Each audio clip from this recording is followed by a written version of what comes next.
अभी हम थोड़ा टेक्निकल वालों से पता कर रहे थे कि मेटल्स पर आपका आउटलुक क्या है। उनका थोड़ा असेसमेंट अभी हो नहीं पा रहा है क्योंकि मेटल्स काफ़ी वॉलेटाइल हैं।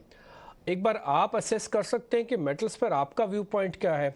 सामने सर दो चीज़ें खड़ी हैं। एक तो ये है कि चाइना की रीओपनिंग हो रही है जो काफ़ी हद तक मार्केट ने शायद डिस्काउंट भी की हुई है।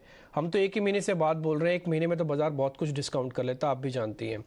दूसरा सर, अभी थोड़ा प्राइसिंग वाला कंफर्ट नहीं आ रहा।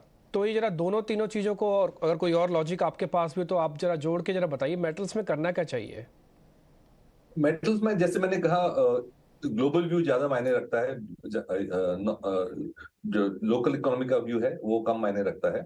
और ग्लोबल व्यू हमारा ये है कि स्लो डाउन बरकरार रहेगा। यूएस में भी जो जिस तरह से रेट्स हाई रेट्स की बढ़ोतरी हो रही है, फेडरल रिजर्व के हॉकिश कमेंट्स दिए हैं, तो स्लो डाउन तो जनरेट करेंगे ही वो। और चाइना का भी जो रीओपनिंग हुआ है उसका, जैसे आपने कहा, प्ले काफी हद तक हो चुका है। तो मेरे ख्याल से मेटल्स में ओवरऑल इतनी तेजी नहीं लग रही है इन द मीडियम टर्म। फिर अभी मिस्टर कामाकोड़ी, सिटी यूनियन बैंक के मैनेजमेंट आपके आने से पहले हमसे बात कर रहे थे।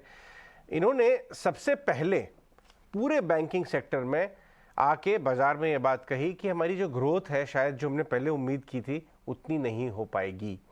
और बाजार ने काफ़ी ज़्यादा डीरेट कर दिया, स्टॉक को पनिश भी किया।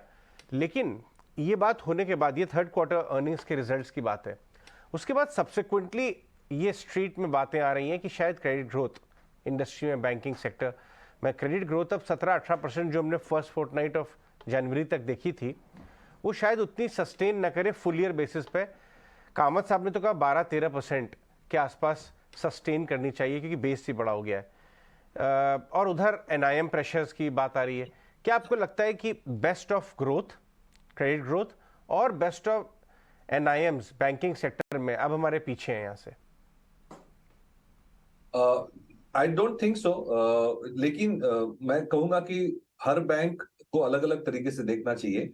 जो लार्ज कॉर्पोरेट्स पे डिपेंड करेंगी बैंक्स ग्रोथ के लिए, वो ग्रोथ का प्रॉब्लम्स फेस कर सकती हैं। बट जो छोटी रिटेल काइंड ऑफ लेंडिंग कर रही हैं, उसमें अभी तक कोई ऐसी दिक्कत नहीं लग रही है। तो रिटेल लेंडिंग का जो पेस है वो अभी भी काफी बरकरार है।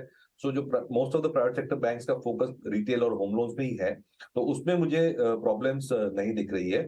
मेरे ख्याल से बैंकिंग सिस्टम में जो बड़ा वेरिएबल हमें मॉनिटर करना है, वो ये इंटरेस्ट रेट्स का यील्ड कर्व जो है वो कैसे बिहेव करता है। जैसे हमने स्टार्टिंग में डिस्कस किया कि जिस तरह से यील्ड कर्व फ्लैट हो चुका है, शॉर्ट टर्म और लॉन्ग टर्म इंटरेस्ट रेट्स दोनों ही 7.5% पे है, उससे बोरोइंग कॉस्ट और ओवरऑल कंज्यूमर बिहेवियर में इंपैक्ट आ सकती है। तो मेरे ख्याल से नेक्स्ट 2-3 महीने में ये एक वेरिएबल है जो हमें मॉनिटर करना चाहिए। आपने एक और बात पूछी, जो मार्जिन्स के बारे में आपने पूछा। मेरे ख्याल से मार्जिन्स में इतना इम्पैक्ट नहीं आता है बैंक्स को। बैंक्स बड़ी स्मार्ट होती हैं, खास करके प्राइवेट सेक्टर बैंक्स।